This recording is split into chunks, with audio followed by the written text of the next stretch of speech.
Hello, all you beautiful people in Webtown, and welcome back to Crypto Comics for the final day of Rob Liefeld Appreciation Season. And instead of going through a single comic book, I thought it'd be nice to reflect upon all of the books we've barely even touched throughout Rob Liefeld Appreciation Season. I mean, we haven't even scratched the surface of Brigade and its companion piece, Bloodstrike. There are things that, we've barely looked at. We glossed over Bad Rock and Company, just covering the first issue. But there's 5 more issues after that for you to check out on your own. We talked about Troll, but hey, there are many more Troll one-shots made available. There are 4 of these Troll one-shots out there from Image Comics. Another one that I'd like to cover in depth more in the future at some point would be Prophet.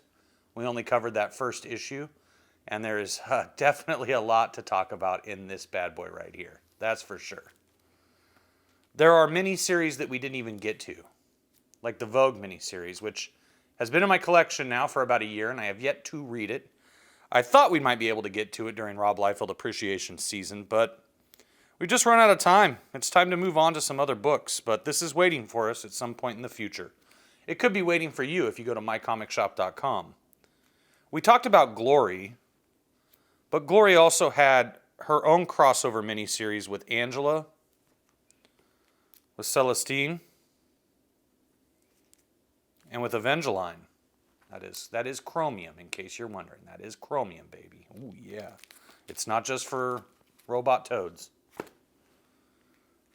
Evangeline herself had crossovers, like this one with Prophet we didn't even touch.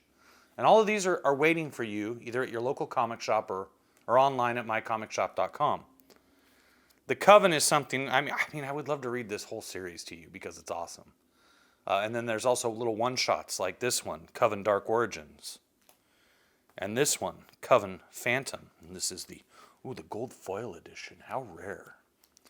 Then there are books that we didn't even talk about at all. I barely even mentioned Alan Moore's run on Supreme and Supreme the Return. This is one of the deceptively difficult comic books to find. Alan Moore's run on Supreme is the stuff of legends. But it has yet to be put out in a trade paperback or hardcover. I do believe that they are on Comixology, but don't quote me on that. I think you can read Alan Moore's run on Supreme on Comixology.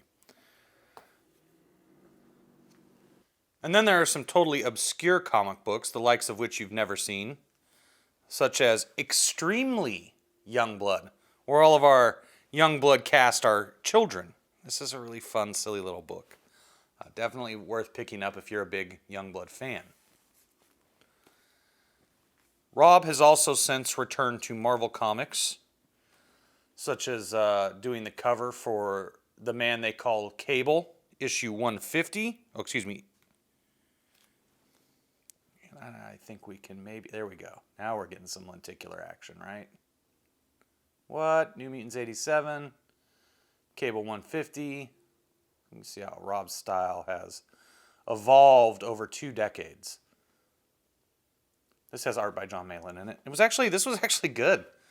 Very enjoyable. And most recently, of course, everyone knows Rob went back to Marvel for Major X, which has been immensely popular this last year. I teased this comic book, Youngblood X-Force. This was a fun little read. This had art by Roger Cruz. It's a 2-part crossover. There was Youngblood X-Force, and then there was X-Force Youngblood. This one, I believe, was handled by Image. This one, Marvel and Image. It was predominantly Image artists working on this one. Stephen Platt was the main artist. But his work seemed a little bit rushed on this compared to the work he was doing on Prophet. Nonetheless, this is, you can't find a book that reflects Rob Liefeld more than Youngblood X-Force crossover.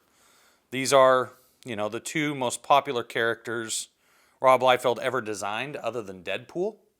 And here they are in a single book, finally. Yeah, a fun story with Mojo.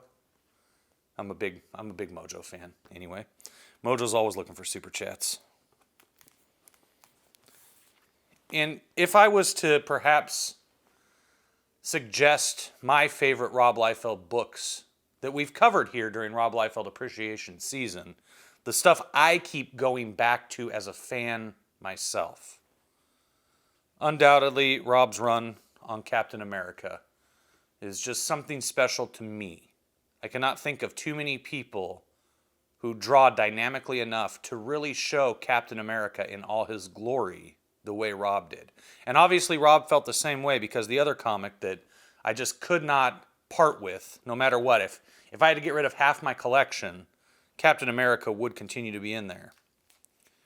So would Fighting American. The 3 miniseries put out through Awesome Entertainment still hold up to this day, are still very entertaining. Definitely worth sharing with children in your family if you have them. I love the patriotic duty that Rob Liefeld feels when he draws all-American characters. Just resonates with me for some reason. And of course, Team Youngblood. This is the one where Riptide posed nude for the men's magazine that subsequently got her canned from Team Youngblood. And Youngblood itself, beginning especially with issue 6. This really is what I'm looking for in comic books. A fun story that's not bogged down with tons and tons of dialogue and incredibly dynamic action. You cannot find an artist who lays out pages better than Rob Liefeld, in my humble opinion. Rob Liefeld and Michael Turner will forever be regarded as the greatest layout man in history as far as my opinion goes. And this has just been a little taste, right? I mean, let's face it, we've covered what, 60 comic books maybe? 50 or 60 during Rob Liefeld Appreciation season? And I have a long box filled with over 300. These are all worth picking up. You're guaranteed to find more than one series to spend your time with and enjoy, thanks to Rob Liefeld. All you have to do is dive into that long box at your local comic book shop, or surf your way over to mycomicshop.com, and you'll be able to pick up everything we've seen here, short of maybe a couple of the rare titles. And I promise you will have just as much fun reading them on your own as you had listening to me read them. So if Rob Liefeld ever watches this, thanks, Rob, for the many years of entertainment. And thank you to all you beautiful people in Webtown for sharing this experience with me. Tell me in the comments below what your top 3 favorite Rob Liefeld books are. And remember to keep checking back in here at Crypto Comics for all new, all different comic book reviews. If you enjoyed Rob Liefeld Appreciation Season, please share our videos with your friends. Hit that thumbs up. If you're new, subscribe, hit the ding dong for notifications, and I will see you again in the very near future as we inch our way toward Christmas and some of the holiday books waiting in store for you right here on Crypto Comics.